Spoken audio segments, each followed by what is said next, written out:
Boa noite a todos, a graça e a paz do Senhor Jesus, amém? Amém.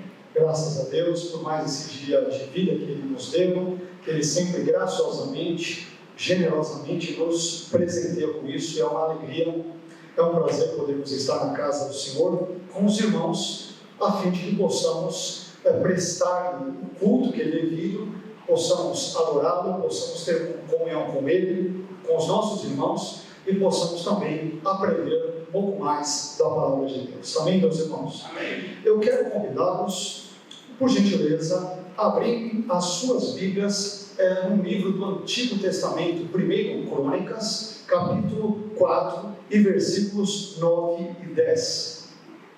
1 Crônicas, capítulo 4, e versículos 9 e 10. Um texto muito curto, super resumido, mas que, creio eu, nos traz informações muito importantes, muito relevantes para a nossa vida, informações muito instrutivas.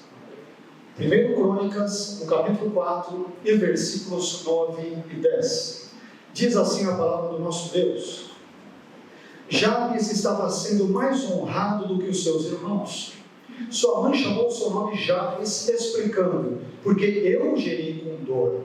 Ora, Jabes invocou o Deus de Israel, dizendo: Ah, se tu tão somente me abençoasses, fizesses aumentar o meu território, a tua mão fosse comigo e me poupasses do mal para que não me afligisse. Então Deus fez o que ele pediu.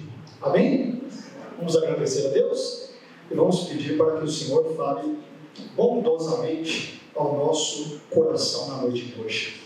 Pai, eu quero bendizer e exaltar o seu nome, quero agradecer mais uma vez por essa oportunidade tão grande que temos, este privilégio que eu particularmente tenho, de poder compartilhar a sua palavra com a sua igreja, Senhor. Eu te peço nesse momento que o Senhor abençoe a minha vida, abençoe a vida dos meus irmãos e abençoe também a transmissão da sua palavra, que os nossos pensamentos, tudo aquilo que nós temos e somos, todo o nosso ser, seja tocado pela sua palavra, que sejamos transformados, abençoados e impactados pelo poder glorioso da sua palavra. Fale ao nosso coração nesta hora, fale por favor ao nosso intelecto, que o Senhor repreenda todos os males, todos os impedimentos que atrapalhem o livre curso, a livre compreensão das Escrituras Sagradas, particularmente desse texto que lemos, e que tudo aquilo que nós fizermos venha edificar a fé do seu povo e, sobretudo, venha glorificar o nome santo, bendito e eterno do seu Filho Jesus. É no nome dele que nós oramos e agradecemos. Amém. Amém? Deus abençoe. Pode se assentar.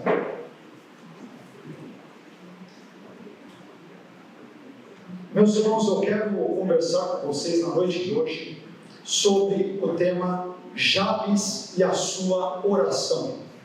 Jabes e a sua oração é o tema da nossa reflexão, da nossa meditação na noite de hoje. Mas antes de entrarmos no assunto em si, como costumeiramente fazemos, é importante darmos algumas informações sempre introdutórias, preliminares, a fim de que nós compreendamos e possamos absorver da melhor maneira possível o conteúdo das Escrituras Sagradas. Bem, esse texto que nós lemos de 1 Crônicas, no capítulo 4, versículos 9 a 10, ele está situado na porção escriturística que para o judaísmo é compreendida como sendo um único livro. Aquilo que para nós cristãos chamamos de 1 e 2 Crônicas, os judeus eles entendem como sendo um único trecho ou corpo escriturístico, o texto ou livro de Crônicas. Mas, meus irmãos, os livros de Crônicas, 1 e 2 Crônicas, são dois livros do Antigo Testamento que, infelizmente, encontram-se entre os livros bíblicos mais negligenciados pelos cristãos na sua leitura e no seu estudo. E esse desinteresse, vamos assim dizer, por Crônicas, ele pode ser explicado pelo menos por duas razões principais. A primeira delas é a seguinte: desde a antiguidade, Crônicas tem sido compreendido como uma simples cópia ou um simples complemento aos livros de Samuel e Reis, 1º e 2º Samuel e 1º e 2º Reis. Por isso, por que vou perder o meu tempo lendo uma repetição de histórias, pensam algumas pessoas. Se 1º e 2º Reis, se 1º e 2º Samuel e se 1º e 2º Crônicas falam, grosso modo, mais ou menos sobre o mesmo conteúdo, ou sobre um conteúdo muito semelhante, por que então eu vou investir tempo, ou vou gastar o meu tempo precioso, talvez não dizemos isso, mas pensamos na leitura e no estudo dos livros de Crônicas? Mas uma segunda razão pela qual esse livro, ou os livros de Crônicas são negligenciados é a seguinte: no caso de 1º Crônicas, o fato de os primeiros 9 capítulos de 1º Crônicas serem constituídos sobretudo de genealogias também tem contribuído, esse fator tem contribuído para afastar os leitores desse livro.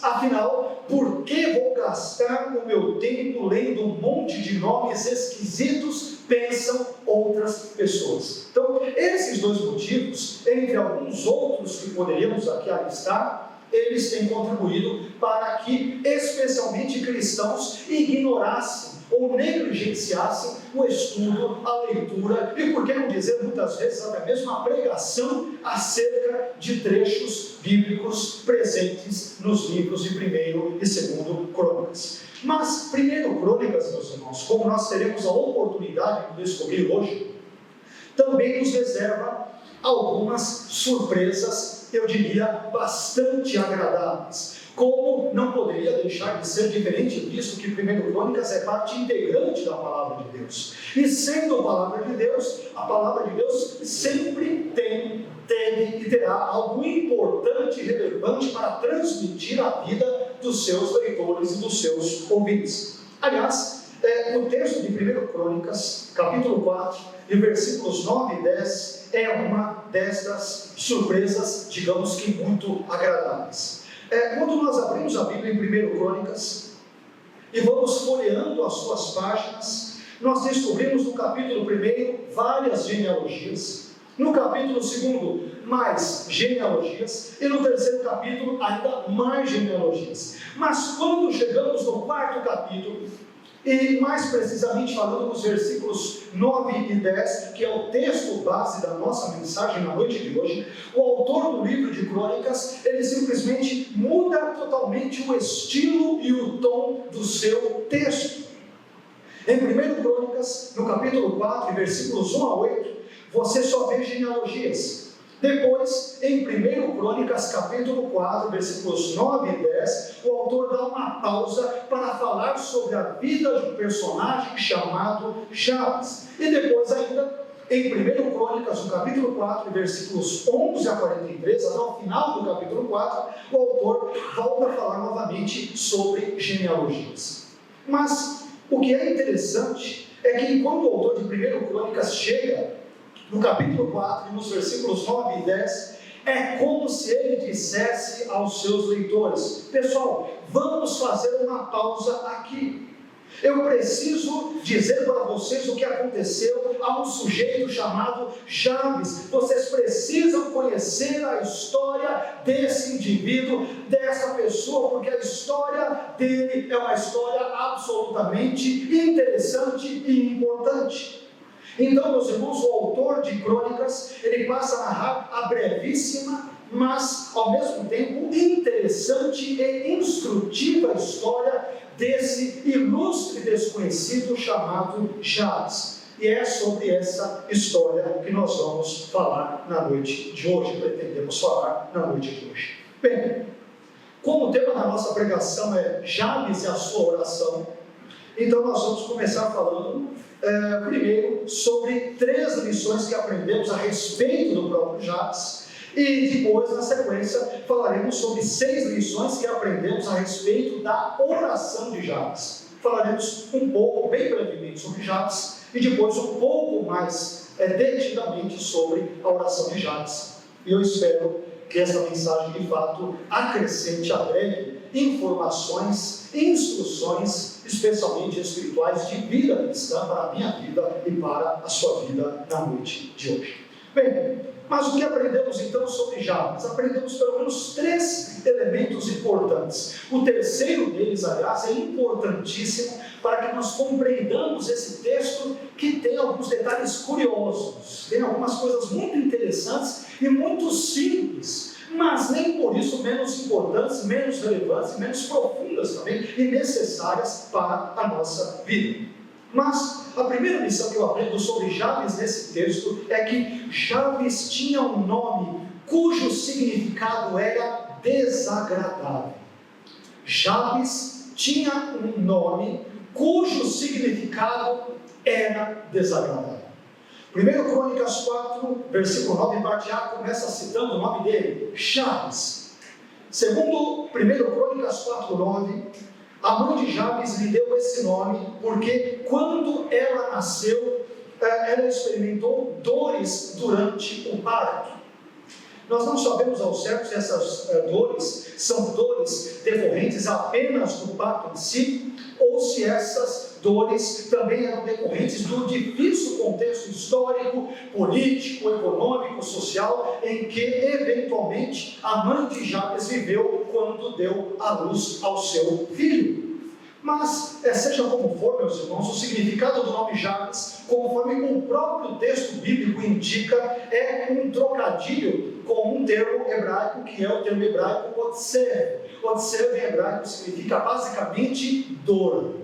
Alguns traduzirão como tristeza, mas o sentido fundamental é de dor. Aliás, para sermos mais precisos, para sermos mais exatos ainda, o nome Jabes, ele pode ser traduzido mais corretamente ainda como ele terá ou ele causará dores.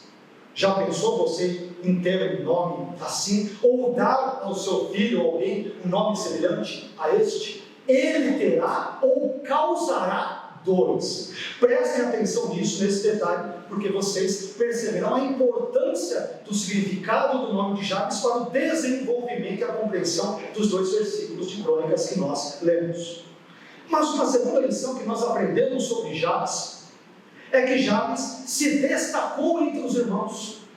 Apesar de ter um nome cujo significado era bem desagradável, a segunda informação que nós lemos no texto já é uma informação bem-vinda, agradável.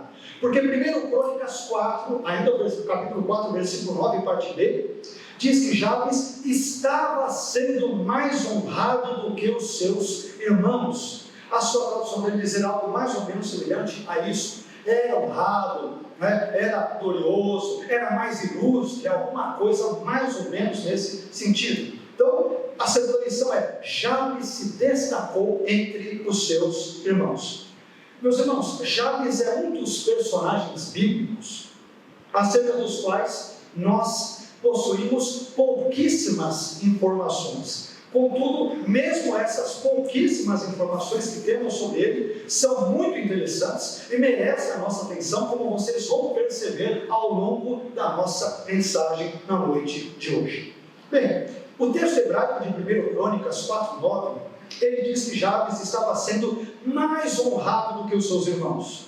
Se nós pegarmos um texto paralelo da Septuaginta, que é a tradução grega do texto hebraico, a Septuaginta dirá que Jabes era mais glorioso, mais respeitado do que os seus irmãos. Já a versão siríaca diz que ele era mais querido do que os seus irmãos. E por fim, o Talmud babilônico, ele diz que Jabes tinha esse nome porque ele aconselhava e promovia a Torá em Israel. Em outras palavras, ele era um judeu piedoso, que aconselhava as pessoas a temerem a Deus, a buscarem a Deus, a crerem em Deus. Ele fomentava, ele promovia, diz o Talmud, o ensino da Torá, os preceitos da Torá, os valores e os ensinamentos da Torá em Israel. De qualquer modo, as versões bíblicas, percebamos, e as fontes judaicas, elas veem Jabes ou retratam Jabes como uma pessoa que é abençoada, que era o que ele tanto queria na sua vida. Jabes queria uma única coisa e simples coisa que eu desconfio que todos nós queremos. Nós queremos, em última análise, apenas e tão simplesmente ser abençoados por Deus. Ou alguém aqui deseja algo contrário disso? Todos nós queremos ser abençoados por Deus. Isso nos leva a uma terceira e importantíssima lição para nós entendermos esses dois versículos. Sem essa terceira lição que eu mencionarei, nós não temos como compreender 1 Crônicas capítulo 4, versículos 9 e 10. E qual é a terceira lição? Sobre Jabes. E depois nós vamos ver 6 lições sobre a oração de Jabes. Mas a terceira lição sobre Jabes é a seguinte: Jabes lutou contra a crença supersticiosa e fatalista que associava o significado do nome de uma pessoa ao seu destino. Isso está, olha só, nós podemos perceber isso no contexto dessa passagem. 1 Crônicas capítulo 4, versículo 9, parte C, diz que sua mãe chamou o seu nome de Jabes, explicando por que eu o gerei com dor. Meus irmãos, as informações que mencionamos agora há pouco sobre o significado do nome de Jabes, elas talvez soem irrelevantes para nós hoje, mas na verdade elas são imprescindíveis para a compreensão dessa passagem bíblica, como eu disse segundos atrás. Explico. Para a mentalidade hebraica daquela época, o nome de alguém era algo muito importante, porque esse nome ou revelava as características físicas da criança, ou indicava o contexto histórico do seu nascimento, ou apontava para o desejo dos seus pais quanto ao futuro que desejavam que aquela criança tivesse, ou ainda diziam respeito a algum outro traço físico, emocional ou psicológico daquela criança.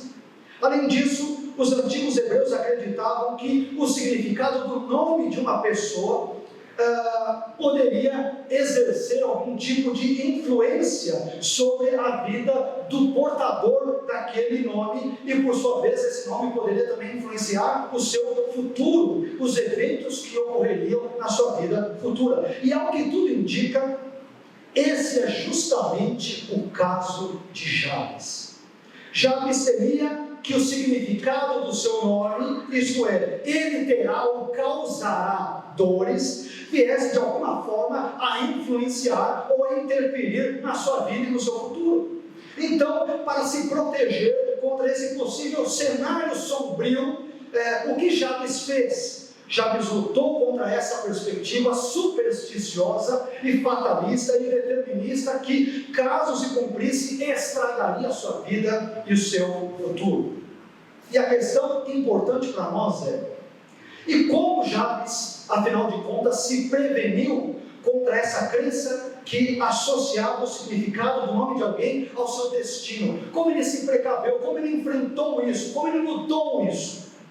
E a resposta Jabes se preveniu contra essa crença supersticiosa e fatalista, pedindo a Deus que abençoasse a sua vida. É como se Jabes dissesse mais ou menos o seguinte: o meu nome significa que eu terei ou eu causarei dores, mas eu não sou obrigado a aceitar isso na minha vida. Eu não quero ter dores e também não quero causar dores na vida de ninguém. Por isso, eu vou pedir a Deus para que Ele me abençoe, porque se Deus me abençoar, então a minha vida não será uma vida sofrida, o que não quer dizer que Deus me isentará de passar por problemas nessa vida, não é isso que nós estamos falando, e não é isso que o texto sugere. Mas Jabes gostaria de ter uma vida abençoada por Deus que fosse na contramão do significado do seu nome. Algo que em geral as pessoas acreditavam no contexto hebraico, no contexto judaico daquela época. Bem, mas depois dessas 3 importantes informações sobre Jabes, extraídas de 1 Crônicas 4:9, o que nós podemos aprender então sobre a oração de Jabes em 1 Crônicas 4:10, no versículo seguinte? E para entendermos o versículo 10, foram necessárias essas explicações prévias. Mas eu aprendo, meus irmãos, em 1 Crônicas 4:10, pelo menos 6 lições sobre a oração de Jabes que eu gostaria de compartilhar com vocês nesse momento. A primeira lição que eu aprendo sobre a oração de Jabes é a seguinte: primeira lição, a oração de Jabes foi dirigida ao Deus verdadeiro. A oração de Jabes foi direcionada ao Deus verdadeiro. 1 Crônicas capítulo 4, versículo 10, parte A, diz: ora, Jabes invocou o Deus de Israel. O Deus de Israel. Jabes, meus irmãos, não orou a Astarote, que era uma das deusas adoradas pelos cananeus, pelos fenícios e pelos sírios. Ele também não orou a Baal, que era um dos principais deuses dos cananeus. Além disso, Jabes não orou a Quemos, uma das principais divindades moabitas. E ele, por fim, não orou a Moloque, uma das principais ou mais importantes divindades dos amonitas. Em vez disso, Jabes invocou tão somente, unicamente, exclusivamente o Deus único e todo-poderoso, o Deus de Israel.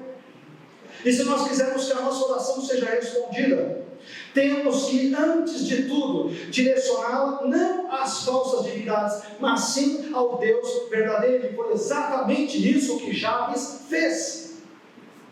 Mas, infelizmente, existem pessoas que, diante de uma situação difícil, não pensam 2 vezes antes de acender uma vela para Deus e outra para o diabo.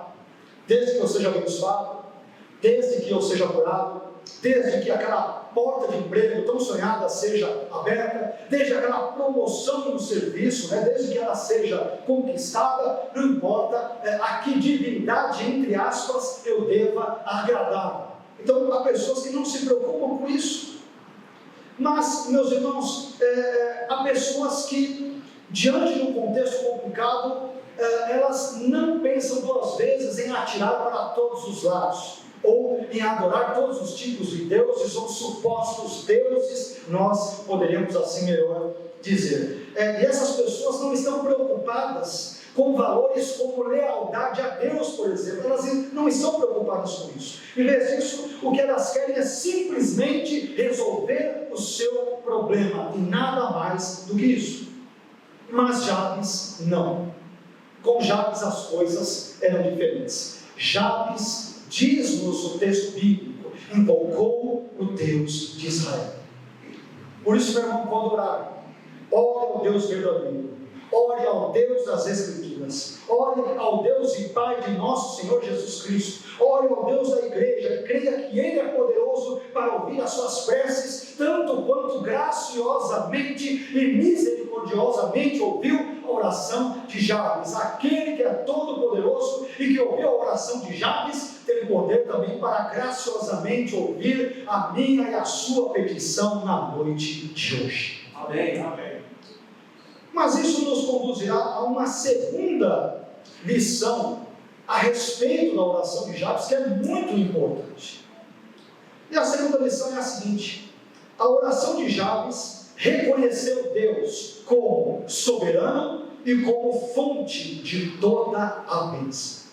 A oração de Jabes reconheceu, primeiro, Deus como soberano, e segundo, Deus como fonte de toda a bênção. Observe o que diz 1 Crônicas 4, versículo 10, parte B, que diz: se tu tão somente me abençoasses, se tu tão somente me abençoasses. Observe 2 coisas simples, mas de certa forma profundas, relevantes nessa afirmação de Jabes, nesse trecho da oração de Jabes. Em primeiro lugar, Jabes, em sua oração, como dissemos, reconheceu Deus como Deus soberano.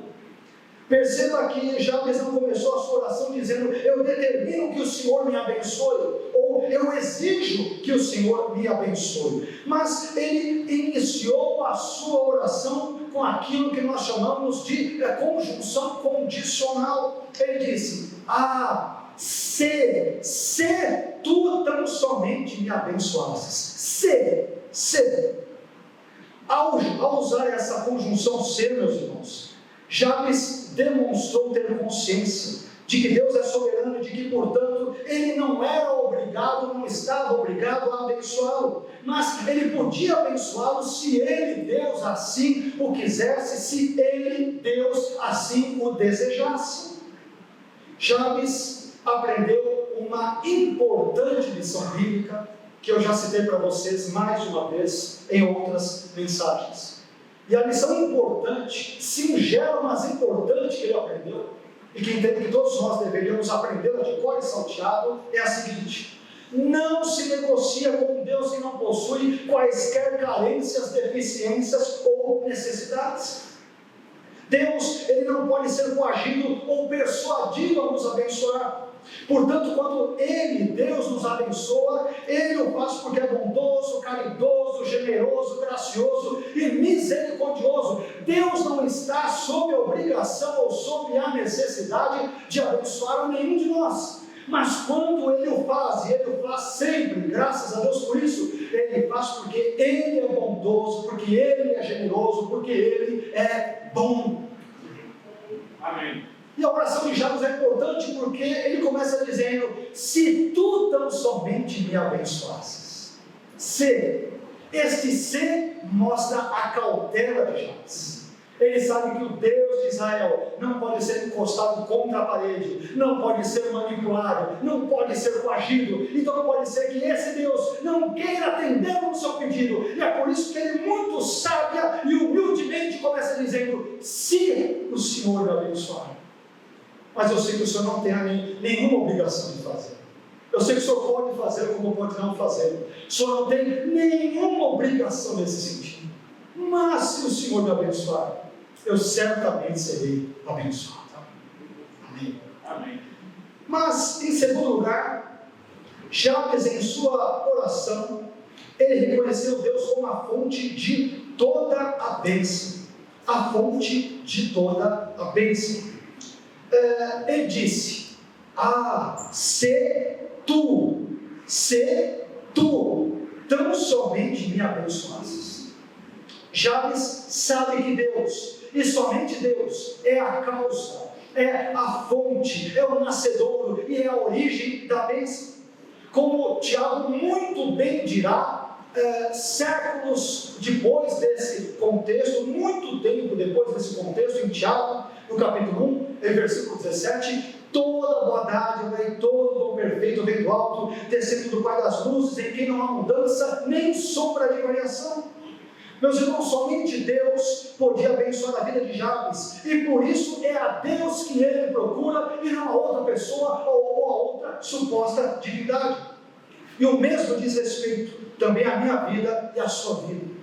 Somente Deus pode nos abençoar. Portanto, busquemos a sua presença. Se você quer ser abençoado, então não consulte búzios, não consulte cartomantes, e também não consulte o horóscopo, mas consulte a palavra de Deus, busque a palavra de Deus e o Deus da palavra, porque somente Ele pode abençoar a minha e a sua vida, como Ele abençoou a vida de Jabes. Amém. Somente Deus pode nos abençoar. Somente Deus. E Jabes tinha consciência disso. Ele reconhecia isso. Ele admitia isso. Essa era uma verdade muito clara, muito cristalina, muito transparente aos seus olhos. Ele sabia que Deus, e somente Deus, era e é a fonte de toda a verdadeira bênção. Apenas Deus, pensava Jabes, pode me abençoar. Isso nos conduz a uma terceira lição.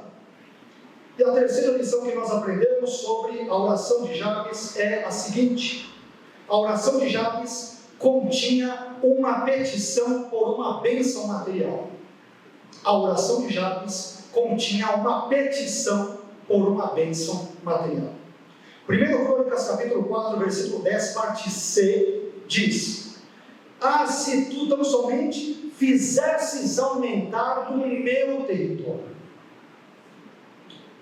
Senhor, eu preciso que o Senhor aumente o meu território. Pelo que o contexto indica, meus irmãos, o contexto aqui de 1 Crônicas 4, versículos 1 a 10, Jabes, ao que tudo parece, ele pertencia à tribo de Judá. Em determinado momento da sua vida, Jabes percebeu que um pedaço de terra que ele possuía e que talvez herdara dos seus pais era insuficiente para que ele pudesse realizar o seu trabalho. Jabes notou que precisava de mais espaço para que pudesse, por exemplo, talvez criar os seus animais e cultivar as suas plantações. Então, diante desse cenário, o que Jabes fez? Ele pediu ao Deus de Israel, ao Deus de Judá, que o ajudasse a expandir o seu território. Você sabe o que a oração de Jabes me ensina aqui? Ela me ensina que não é pecado pedir bênçãos materiais a Deus. Não é pecado. Infelizmente, alguns cristãos desenvolveram uma fé que se parece mais com uma espécie de gnosticismo do que com a fé cristã bíblica. O gnosticismo, como sabemos, ele ensinava que, entre outras coisas, que a matéria era inerentemente má e que apenas as coisas espirituais eram boas, eram importantes, eram aquilo que interessava. Mas essa crença, evidentemente, não é cristã, essa crença é pagã.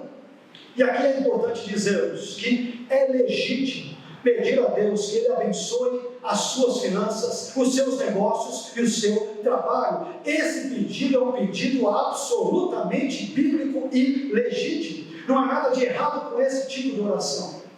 O problema, meus irmãos, não é pedir bênçãos materiais a Deus.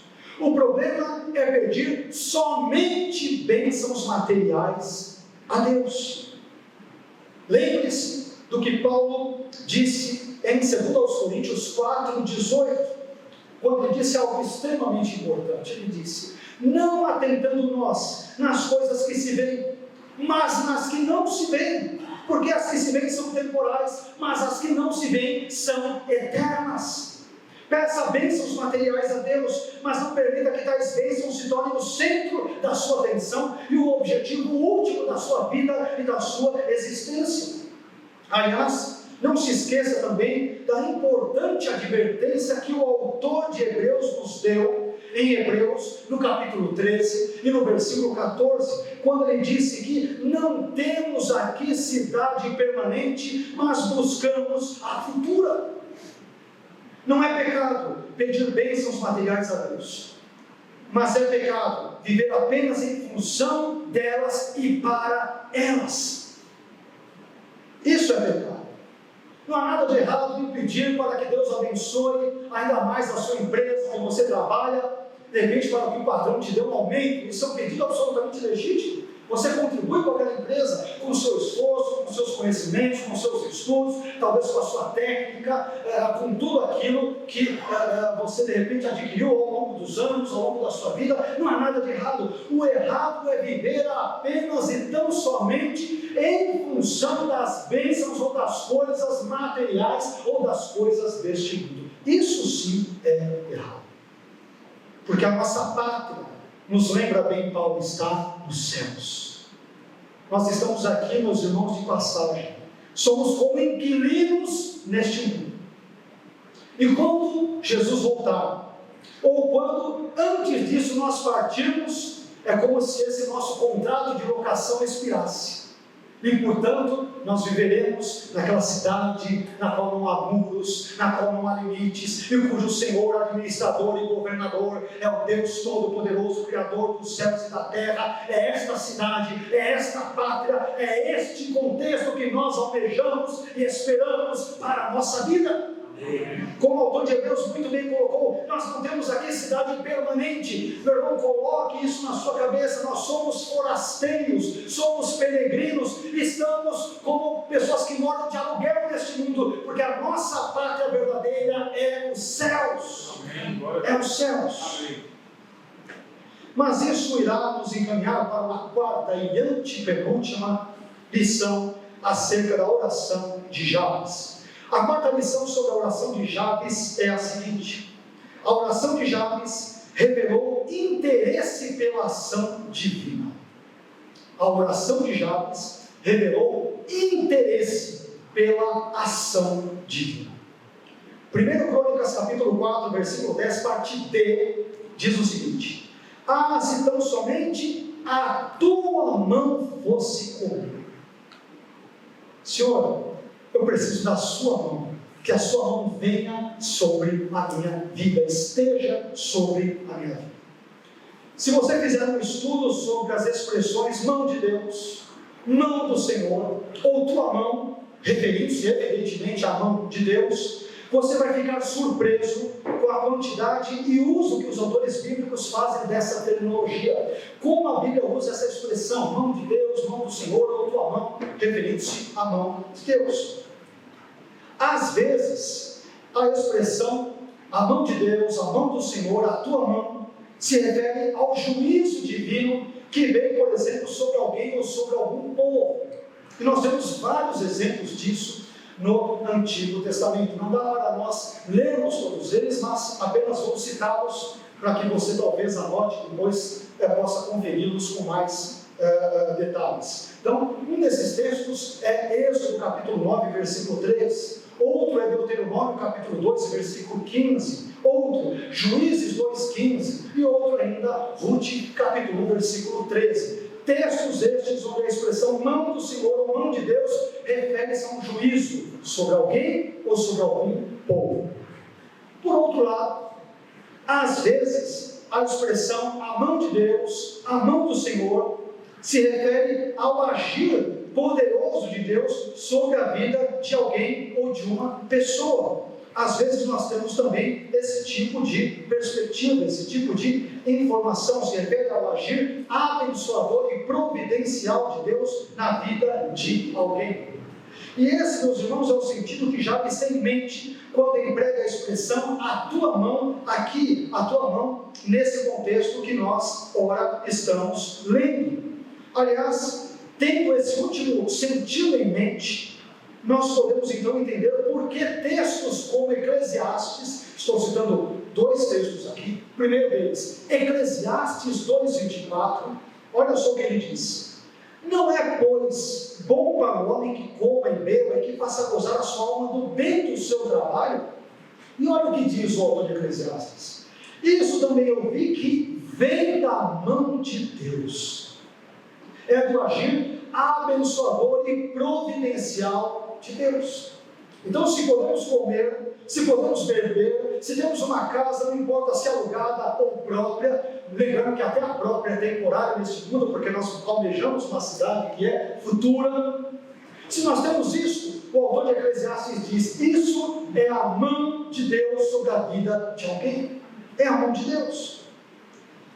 Isso também nós vamos perceber esse tipo de perspectiva em outro texto importante do Novo Testamento, que é Atos capítulo 11, versículo 21. Nós lemos em Atos 11, 21 que a mão do Senhor era com eles, isto é, era com os cristãos da igreja primitiva, e por isso, isto é, porque a mão de Deus estava sobre eles, grande número creu e se converteu ao Senhor. Então, meus irmãos, segundo Lucas, é a mão de Deus que abençoa a igreja, é a mão de Deus que possibilita que as pessoas tenham fé, e é a mão de Deus também que opera a conversão no coração dos indivíduos. Tudo isso é fruto não da mão dos homens, dos teólogos ou dos pastores, mas é fruto da mão poderosa, do agir poderoso de Deus e do seu Espírito na vida dos seres humanos. Então, quando Jabes pede a Deus: se a tua mão fosse comigo, ele simplesmente estava dizendo: Senhor, eu preciso do seu agir abençoador e providencial sobre a minha vida. Eu preciso que o Senhor dirija a minha vida. Eu preciso que o Senhor guie os meus passos. Eu preciso que o Senhor intervenha na minha vida. Eu preciso que o Senhor faça algo no meu ser. Jabes admitiu, meus irmãos, que precisava da mão de Deus e do agir abençoador de Deus sobre a sua vida. E eu gostaria de te dizer que, se nós quisermos ser abençoados, como Jabes também o foi, nós também precisamos da boa e forte mão de Deus sobre a nossa vida. Nós precisamos do agir de Deus na nossa vida, no nosso casamento, na nossa família, no nosso trabalho, nas nossas finanças, nos nossos estudos, no nosso ministério e na nossa igreja local. Nós precisamos do agir de Deus e da mão de Deus sobre a nossa vida. E Jabes diz: eu preciso disso. Para ser abençoado, eu preciso que Deus haja na minha vida. É impossível sermos abençoados se Deus não agir a nosso favor, se não nos abençoar, se não transformar a nossa vida, se Deus não fizer algo na nossa vida. É impossível que sejamos efetiva e realmente abençoados. Precisamos do agir de Deus sobre a nossa vida. Quinta lição, quinta e penúltima lição, na verdade, quinta e penúltima lição sobre a oração de Jabes. E a quinta lição é essa: a oração de Jabes continha uma petição pela proteção divina. A oração de Jabes continha uma petição pela proteção divina. E aqui existe um trocadilho que nós só percebemos no texto hebraico, porque ele diz lá: ah, se o Senhor tão somente me poupasses do mal para que não me afligisse. Aqui essa tradução, me afligisse, ela vem do verbo hebraico sabe, que é a mesma raiz do nome de Jabes. É a mesma raiz. Entenderam o porquê do nome? Que eu comecei com o nome. Entenderam o porquê da explicação? Jabes, de novo, ele volta a um assunto que o incomodava. É como se ele dissesse: Senhor, a minha mãe me teve num momento tão difícil ali no parto, e ela, talvez, sem refletir, me deu um nome tão complicado, dizendo que eu causarei dores. Mas eu sei que o Senhor pode me poupar do mal, a fim de que nenhuma dor venha sobre mim. Ele brinca com o nome dele em um verbo hebraico que tem a mesma raiz. Que nada me aflija, que nenhuma dor venha sobre mim. Ele diz: eu creio que o Senhor pode fazer isso. Independentemente da superstição ou do fatalismo que muitos dos meus contemporâneos judeus e hebreus creem, eles associam o significado do nome de um indivíduo ao seu destino. Senhor, se esse for o caso, eu estou frito, porque eu estou fadado a ter dores e problemas no futuro, mas eu não quero isso para a minha vida. E eu sei que o Senhor pode reverter essa situação na minha vida, o Senhor pode me abençoar. Vocês entenderam porque o autor de Crônicas ele interrompe a genealogia para contar a história de Jabes? Ele está falando: fulano gerou a ciclano, gerou a Beltrano, e gerou em 9 capítulos, mas quando chega no capítulo 4 e versículos 9 e 10, ele diz: eu tenho que contar para vocês a história maravilhosa, é singela, mas é profunda, é emocionante, a história de um sujeito chamado Jabes que não aceitou que o significado do seu nome viesse a ditar o que seria o seu futuro. E ele se submeteu a Deus e às bênçãos de Deus e à presença de Deus e desejou o agir de Deus sobre a sua vida. Olha que texto lindo, singelo, mas repleto de lições profundas, espiritualmente profundas, sobretudo para a nossa vida. Então, a quinta lição é que a oração de Jabes continha uma petição pela proteção divina. 1 Crônicas 4:10, parte E. Ele diz: ah, se tu tão somente me poupasses do mal para que não me afligisse. E aí aquele trocadilho entre Jabes e o termo afligir em hebraico, que a raiz é a mesma, praticamente em hebraico. Jabes, meus irmãos, ele sabia que a verdadeira proteção vinha e vem apenas de Deus e de ninguém mais. Ele sabia. A verdadeira segurança está em Deus e em nenhuma outra pessoa, objeto ou circunstância. Deus apenas é que pode me proteger. Olha só, como o salmista muito bem declarou no Salmo 127, versículo 1, parte B, quando ele diz: se o Senhor não guardar a cidade, em vão vigia a sentinela. Esse era o pensamento de Jabes. Meu irmão, essa afirmação do salmista, ela funciona como um princípio bíblico e, portanto, ela se aplica a todas as áreas da nossa vida. Quer ver só? Me permita dar apenas alguns pouquíssimos exemplos nesse sentido. Se Deus não te der saúde, não adianta nada você se internar nos melhores hospitais, como um Albert Einstein ou um sírio-libanês, para onde todas as pessoas que evidentemente têm condições vão quando estão muito enfermos ou muito doentes. Se Deus não te der saúde, não será o Einstein ou o sírio-libanês que te dará. Se Deus não guardar a sua casa ou a sua empresa, não adianta nada instalar câmeras de monitoração e dispositivos de segurança ou ainda contratar os melhores vigilantes. Se Deus não proteger o seu veículo, não adianta nada ter o melhor seguro, com as melhores coberturas para o seu automóvel. E não estou dizendo que não devamos fazer seguro, mas o que eu estou dizendo é que Deus, sobretudo e acima de tudo e todos, é quem verdadeiramente nos protege. É Deus. O nome Jabes, como vimos, significa ele terá ou causará dores. Mas Jabes pediu ao Senhor que o poupasse dessas dores. E nós também podemos, ou devemos, eu diria, pedir a Deus que nos proteja. Aliás, citando mais uma vez o salmista do Salmo 59, versículo 16, ele testemunhou que Deus o protegeu durante um dos momentos mais difíceis da sua vida. No Salmo 59, 16, um trecho desse salmo, o salmista disse: Tu foste o meu alto refúgio e proteção no dia da minha angústia. Ele diz: foi Deus que me protegeu, foi Deus que me livrou. Eu contei com Deus, eu vi a mão dele, o agir dele, a presença dele me protegendo no momento difícil da minha vida. Mas depois que Jabes fez a sua oração, o que aconteceu? O desfecho dessa história é encontrado na última lição sobre a oração de Jabes. E aqui nós encontramos a sexta e última lição, que aparece em 1 Crônicas capítulo 4, versículo 10, parte F. Mas a sexta lição é a seguinte: a oração de Jabes foi graciosamente atendida. A oração de Jabes foi graciosamente atendida. 1 Crônicas, capítulo 4, versículo 10, o finalzinho, a última frase diz lá: então Deus fez o que ele pediu. Então Deus fez o que ele pediu.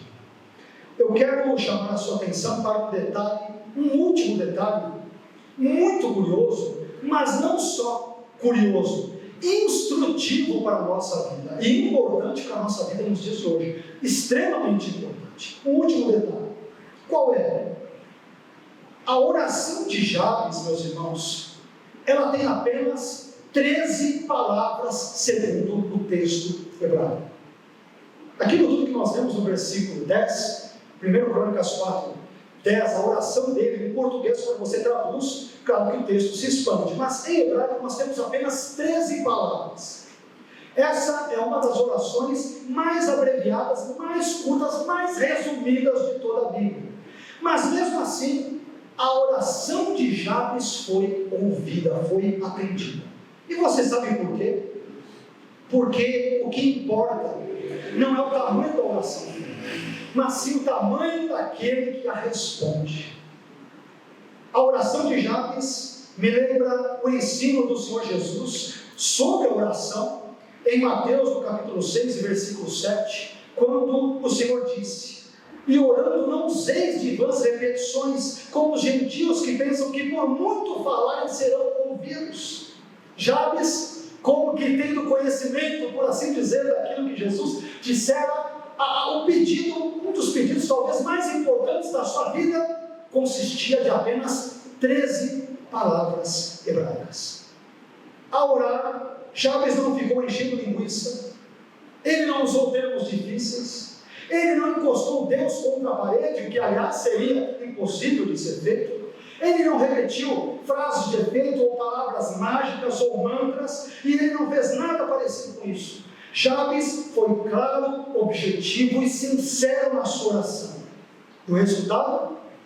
Deus graciosamente ouviu. Amém. Eu gostaria de concluir essa mensagem dizendo que nós aprendemos hoje 3 lições sobre Jabes. Primeira lição: Jabes tinha um nome cujo significado era desagradável. Segunda lição, Jabes se destacou entre os seus irmãos. Terceira lição, Jabes lutou contra a crença supersticiosa e fatalista que associava o significado do nome de uma pessoa ao seu destino. Além disso, nós também aprendemos 6 lições sobre a oração de Jabes. Primeira lição, a oração de Jabes foi dirigida ao Deus verdadeiro. Segunda lição, a oração de Jabes reconheceu Deus como soberano e fonte de toda a bênção. Terceira lição, a oração de Jabes continha uma petição por uma bênção material. Quarta lição, a oração de Jabes revelou interesse pela ação divina. Quinta e penúltima lição, a oração de Jabes continha uma petição pela proteção divina. E por fim, a sexta e última lição, a oração de Jabes foi graciosamente atendida por Deus. Eu espero que essa breve mensagem sobre a vida de uma pessoa sobre a qual pouquíssimo conhecemos, de alguma forma tenha abençoado a sua vida ou tenha contribuído para estimular ainda mais a sua fé em Deus, na palavra de Deus e nas coisas de Deus. Amém? Por favor, vamos ficar de pé.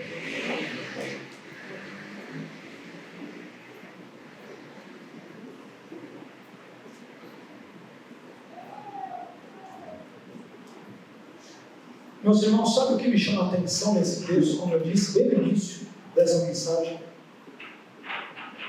É que o que Jabes desejava era uma coisa muito simples e muito comum, que eu diria que qualquer verdadeiro cristão deseja.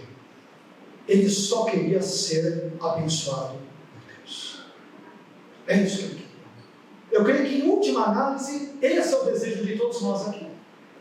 Sermos abençoados por Deus. Não é isso? Termos um casamento feliz, uma vida acadêmica, no trabalho, na igreja, no ministério, com os irmãos, com os amigos, com os vizinhos. Não queremos atrapalhar a vida de ninguém, não queremos que também ninguém nos atrapalhe, queremos ser instrumentos abençoados nas mãos de Deus. O que isso significa? Em última análise, nós podemos traduzir isso com uma única palavra: nós queremos ser abençoados por Deus. Quem de nós não quer? Que cristão não quer ser abençoado? E o que me chama a atenção é que esse pedido tão singelo, tão simples, tão comum, tão trivial, chama a atenção do cronista, a ponto de ele começar a descrever a sua genealogia no capítulo 1º, 2º, 3º, 4º, e quando chega ali quase na metade, um pouco antes dos versículos 9 e 10, ele interrompe e diz: espera um pouquinho, gente, vocês devem conhecer esse homem chamado Jabes. Uma pessoa que, se fosse depender do significado do seu nome, tinha tudo para dar errado na vida. Porque o significado do seu nome, dentro da crença da época, prognosticava um futuro, um destino terrível, cheio de dores demais. Mas Jabes diz: eu não aceito isso. O significado do meu nome não vai influenciar na minha vida. Não é porque o meu nome significa X que eu devo viver de forma condizente necessariamente com esse sentido X que é ruim do meu nome. E ele disse, ele pensou: há uma saída para mim. E essa saída está em Deus e na bênção que vem dele.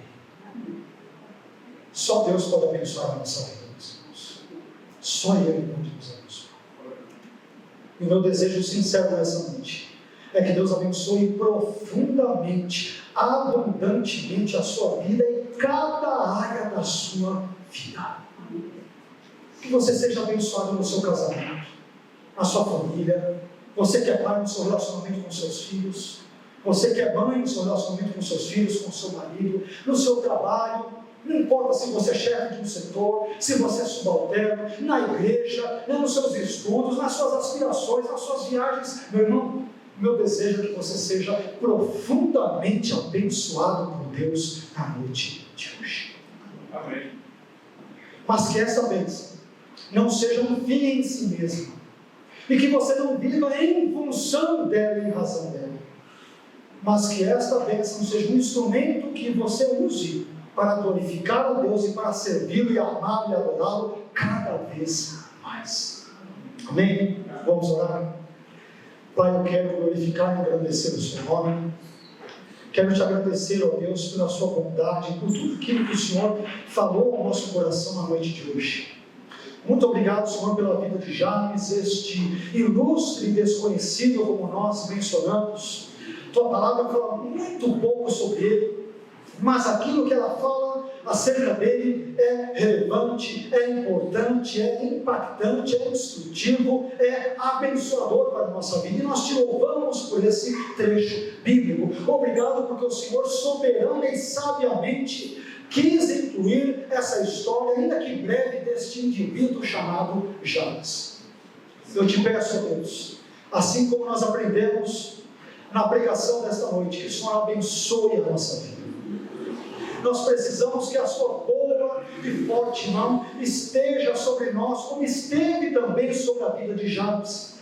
Que o Senhor nos instrua pelos teus caminhos, que o Senhor nos conduza pelas tuas sendas, que o Senhor nos ilumine pelas tuas veredas, queremos andar nos teus caminhos e não nos nossos, que o Senhor guie os nossos passos, de modo que venhamos sempre a glorificar, engrandecer e exaltar o teu santo, eterno e bendito nome.